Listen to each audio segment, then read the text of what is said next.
Si vous pouviez retourner à l'université demain, mais sans dossier d'admission, sans frais de scolarité, sans notes et surtout sans aucune matière imposée, qu'est-ce que vous choisiriez d'étudier?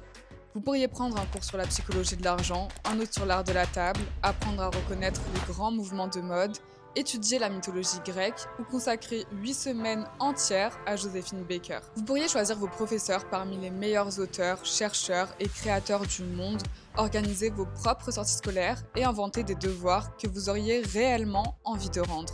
En fait, vous pourriez créer l'université exacte dans laquelle vous auriez rêvé d'étudier. C'est ce que je suis en train de faire avec mon personnel curriculum. Alors, je suis tombée sur ce concept sur le YouTube américain.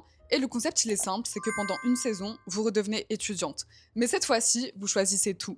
Vous choisissez vos matières, vos professeurs, votre emploi du temps, vos ressources et même votre remise des diplômes. Et j'aime trop cette idée parce qu'elle permet de remettre au centre de notre vie tout ce qui nous rend curieux, tout ce qu'on a envie d'apprendre, sans en faire non plus un deuxième travail à côté et nous mettre une pression monstre. Mais c'est juste une façon ludique d'apprendre et de monter en compétences. Et pour faire cette vidéo, je me suis plongée dans les principes de pédagogie pour en faire un système simple mais quand même efficace pour lesquels on verra de vrais résultats. Et j'ai aussi étudié comment étaient faits les programmes de HEC, de Stanford, de Harvard. Et donc, dans cette vidéo, je vais vous expliquer comment créer votre propre programme d'éducation personnelle, comment vous y tenir et comment vraiment acquérir de nouvelles compétences. Et pour vous faciliter la vie, je vous offre gratuitement mon template Notion que j'ai fait pour l'occasion et dont je suis trop contente. Et vous pouvez le télécharger dès maintenant via le lien en barre de description. Et c'est parti. Donc la première chose à faire, c'est de commencer par ouvrir le catalogue de l'université de vos rêves. Qu'est-ce qu'il contient? Qu'est-ce qu'il y a comme matière? Que ce soit précis ou général, sans vous retenir, sans chercher à créer dès maintenant un programme hyper cohérent. Là, on est juste sur la phase de brain dump. Donc vous mettez toutes vos idées.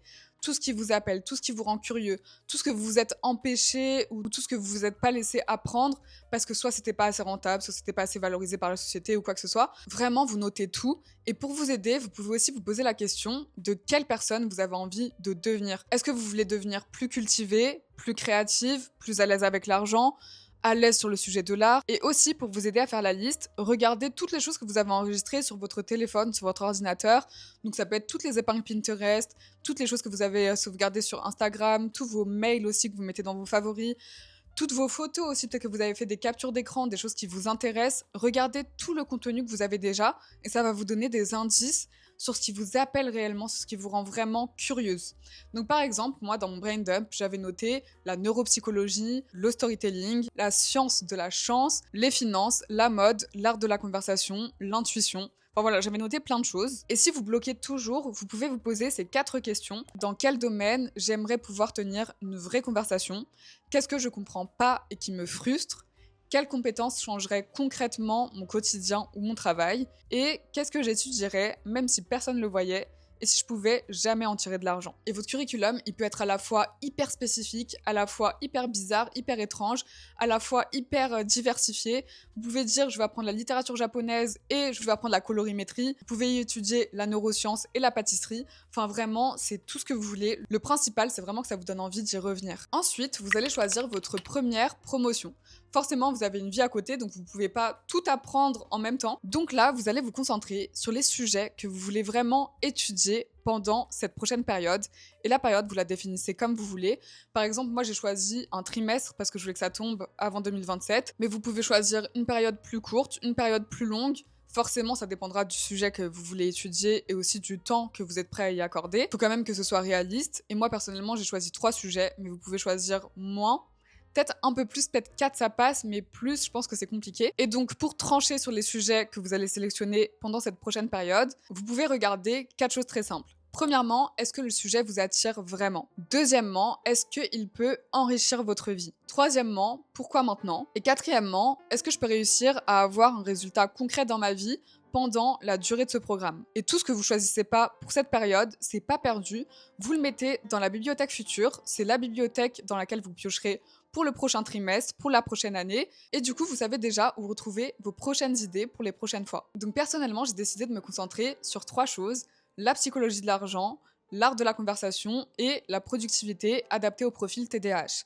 En fait, ça correspond vraiment à la phase de vie dans laquelle je suis en ce moment et c'est assez diversifié pour que je m'ennuie pas et pour que ça me donne envie. Maintenant, on va créer les cours. Parce que écrire juste finance sur la page ou neurosciences sur la page, ça nous aide pas beaucoup parce que ça peut vouloir dire plein de choses, l'investissement, le budget, les croyances, enfin il y a plein de choses qui rentrent dans un sujet. Donc nous, on veut cibler précisément notre objectif avec cette matière-là. Qu'est-ce qu'on veut atteindre? Donc pour ça, vous pouvez compléter cette phrase. À la fin de ce cours, je veux être capable de, afin de réaliser et vous mettez ce que vous voulez. Et ça rend l'objectif hyper précis. En fait, ça vous donne une direction. Comme ça, vous savez quelles ressources rechercher et inclure à votre programme d'éducation personnelle. Donc par exemple, au lieu d'écrire juste « je veux apprendre la nutrition », vous pouvez mettre « je veux comprendre l'impact de la glycémie sur mon énergie et réussir à créer 5 petits déjeuners que j'aime et qui sont à indice glycémique bas ». Au lieu de dire « je veux améliorer mes vidéos », vous pouvez dire « je veux comprendre ce qui fait qu'une miniature et un titre sont efficaces » et faire en sorte de trouver 5 combinaisons que je pourrais tester sur mes prochaines vidéos. Une fois l'objectif posé, on veut définir les compétences qu'on veut acquérir grâce à ce cours. Donc par exemple, je note pas juste « je veux être plus productive » ou « je veux mieux comprendre l'argent », je vais transformer chaque sujet, chaque thème en capacité, en choses que je peux vraiment voir dans ma vraie vie, que je fais vraiment, en choses plus concrètes en fait.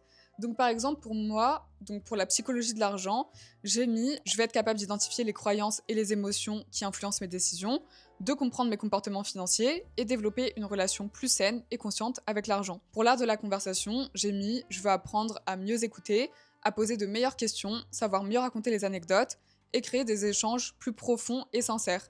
Et pour le TDAH et la productivité, j'ai mis « je veux mieux comprendre mon fonctionnement et installer une méthode d'organisation adaptée au mieux à mon cerveau ». Donc demandez-vous à la fin de cet apprentissage qu'est-ce que je serais capable de faire qu'aujourd'hui je sais pas faire. Et ces compétences que vous recherchez, elles affineront aussi les ressources que vous allez sélectionner. Mais avant même de choisir vos ressources, vous allez définir dès maintenant votre projet de fin d'études. C'est-à-dire ce que vous voulez avoir essayé, vécu ou produit à la fin de cet apprentissage. Si vous étudiez Joséphine Baker, pourquoi pas faire un parcours historique dans Paris ou soit écrire un mini-essai. Si c'est la prise de parole que vous étudiez, pourquoi pas faire une présentation de 20 minutes sans script. Si c'est la cuisine italienne, vous pouvez organiser par exemple un dîner chez vous thématique autour du thème de l'Italie. Et le projet de fin d'études, il peut être hyper technique, il peut être utile, mais il peut être aussi tout à fait créatif, hyper personnel ou même minuscule. En fait, c'est juste la chose qui va permettre de donner un aboutissement au cours.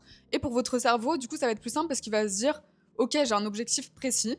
Et c'est à partir de là que vous allez remonter le fil et vous demander qu'est-ce que j'ai besoin de comprendre, qu'est-ce que j'ai besoin de savoir faire pour mener à bien ce projet final en toute confiance. Et les réponses que vous allez trouver, ça devient vos modules de cours. Donc par exemple, moi pour la psychologie de l'argent, j'ai mis explorer mon histoire et mes croyances, étudier les émotions et les biais qui influencent les décisions, et observer et comprendre mes comportements financiers. Maintenant, on va passer à la sélection des ressources, et pour ça, on va pas y passer 10 000 ans parce que on sait que la recherche, ça peut être une belle forme de procrastination.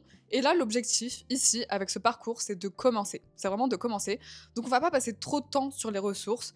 Je vous conseille de sélectionner pour chaque matière une ressource principale, une ressource de référence, et à côté de ça, des ressources complémentaires. Une astuce pour construire un cours solide, c'est de regarder comment ce sujet est déjà enseigné. Et il y a des universités comme Harvard, comme Dauphine, comme la Sorbonne, qui publient parfois leurs maquettes, leurs objectifs et les bibliographies. Donc, ça peut beaucoup aider. Vous pouvez aussi regarder sur Google Scholar, regarder les références qui reviennent et reviennent, souvent elles reviennent pour une raison, demander conseil à un bibliothécaire ou demander à quelqu'un qui maîtrise déjà le sujet. Et ensuite, on vérifie que la ressource corresponde bien à notre objectif précis, on regarde qui est la personne qui tient ses propos, sur quelle source elle s'est appuyée, et je trouve que c'est aussi intéressant d'intégrer des avis contradictoires pour pouvoir vous créer votre propre point de vue et pas juste réciter par cœur le point de vue de quelqu'un uniquement, vous voyez. Aussi, comme là, vous avez toute la liberté dans votre programme d'apprentissage personnel, vous pouvez aussi adapter la façon dont vous aimez apprendre.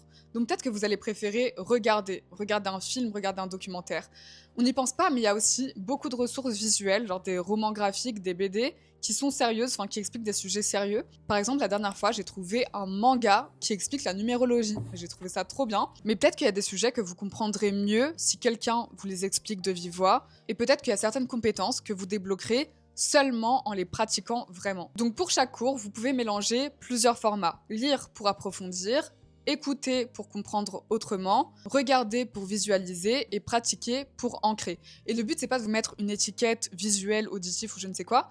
Le but, c'est juste de varier assez votre programme d'apprentissage pour que ça s'adapte à vos différentes énergies, à vos différentes humeurs et que vous ayez toujours envie d'y revenir. Mais le problème à ce stade-là, c'est que, ok, vous avez votre liste de choses à consommer, mais c'est pas assez pour créer un vrai programme d'apprentissage. Et ça nous mène au cœur du curriculum, les devoirs. Et en vrai, on ne devrait même pas appeler ça des devoirs parce que c'est beaucoup plus fun que ça.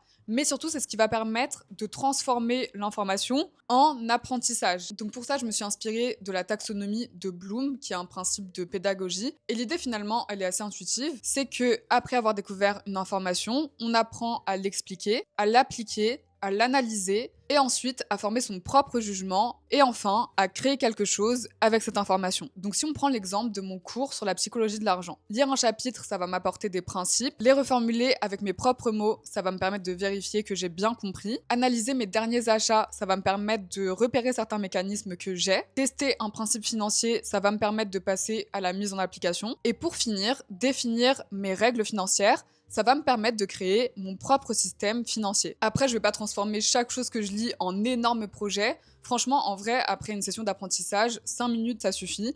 Vous fermez la ressource, vous essayez de restituer de mémoire les 3 idées clés que vous avez retenues, vous notez ce qui reste flou ou ce qui reste à préciser, et ensuite vous décidez d'une action concrète en rapport avec ça, ou de comment concrètement utiliser cet apprentissage dans votre vraie vie. Et fermer le livre ou la ressource, c'est important, parce que c'est en n'ayant rien face à vous, en essayant de retrouver les idées, en essayant de les expliquer, que là, vous allez réaliser ce qui est vraiment resté dans votre cerveau. Et aussi, pour chaque ressource, si ça vous motive, vous pouvez vous donner des exercices clés. Donc, par exemple, ça peut être faire une mind map du premier chapitre. Ça peut être restituer un podcast que vous avez écouté lors d'un dîner de famille. Ça peut être interviewer quelqu'un ou essayer de résoudre un vrai problème. Et surtout, vous pouvez organiser des sorties scolaires pour adultes.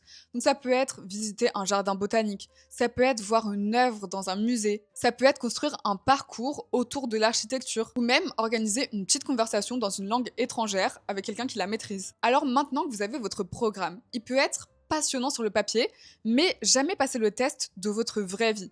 Parce qu'on le sait, on est souvent occupé, on se laisse souvent déborder, et est-ce qu'on va avoir le temps d'apprendre encore, d'ajouter autre chose sur notre calendrier? Mais pourtant, c'est important pour nous, et on peut faire de la place pour ce qui compte pour nous, ce qui nous épanouit. Donc, le but ici, c'est de donner un emploi du temps à notre programme, mais un emploi du temps assez flexible. Enfin, en tout cas, si vous êtes comme moi et que vous aimez quand même que les choses soient cadrées, mais que vous aimez pas quand vous avez trop de contraintes, quand en plus vous en avez déjà par ailleurs, bah moi, ma technique, c'est de dédier un créneau par semaine, un seul. Donc moi, c'est le dimanche après-midi, je me laisse un créneau d'apprentissage et ce créneau, il est totalement flexible. Donc je peux apprendre tout ce que je veux. En fait, je vais piocher dans ma liste de cours, je vais regarder tous les cours que j'ai sélectionnés et je vais vraiment sélectionner celui qui m'appelle le plus ou je vais continuer celui qui m'appelle le plus, vous voyez. Je vais faire vraiment en fonction de mon énergie du moment, en fonction de ce dont j'ai envie aujourd'hui, parce que je veux pas que ça devienne une contrainte et du coup que j'abandonne au bout de 2 semaines, vous voyez. Il faut garder ce plaisir et c'est cette flexibilité qui me permet ça, mais pour vous, ça peut fonctionner totalement différemment. Peut-être que vous allez préférer faire une demi-heure chaque jour, peut-être que vous allez préférer un créneau de 4 heures une fois par semaine, peut-être 2 fois par semaine. Vous faites vraiment selon votre emploi du temps, selon votre capacité à cet instant donné. Vous mettez pas de pression, enfin vous le faites pour vous avant tout, donc il n'y a pas de pression. Et parce que je dirige cette université, j'écris aussi son règlement intérieur. Mais le règlement intérieur le plus bienveillant du monde. J'ai marqué, les remplacements sont autorisés, donc je peux remplacer une ressource si ça m'énerve, si j'ai envie de passer à autre chose et que ce livre je l'aime pas, c'est autorisé. Une pause n'est pas un abandon, c'est pas parce que j'ai loupé 1 semaine, 2 semaines que j'abandonne tout mon programme. Certaines semaines, je peux passer en auditrice libre et lire ou écouter sans produire de devoirs. Si j'ai pas l'énergie d'appliquer après, c'est pas grave. Et je prévois également 3 modes de présence. Une session normale, quand j'ai le temps et j'ai l'énergie.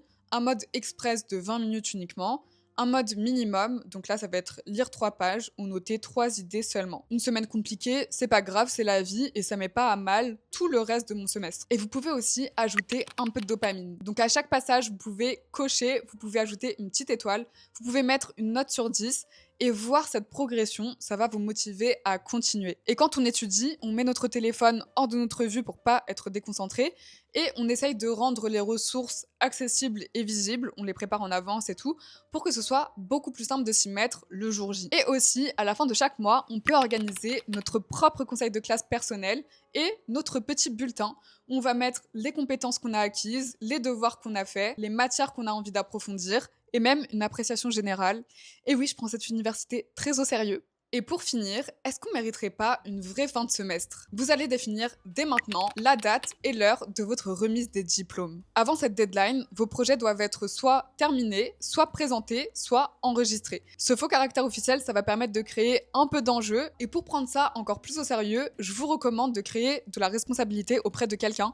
Donc par exemple, dès maintenant, de dire à votre famille: dans 2 mois, on fait un dîner de famille et je vous explique tel sujet de A à Z.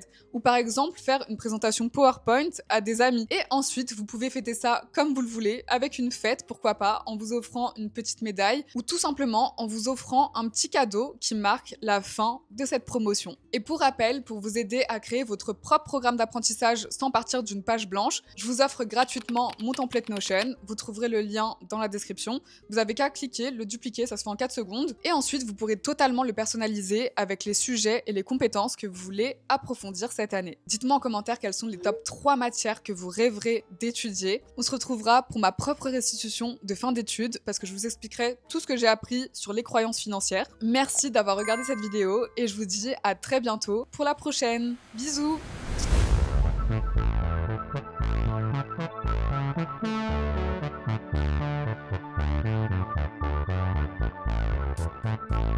Thank you.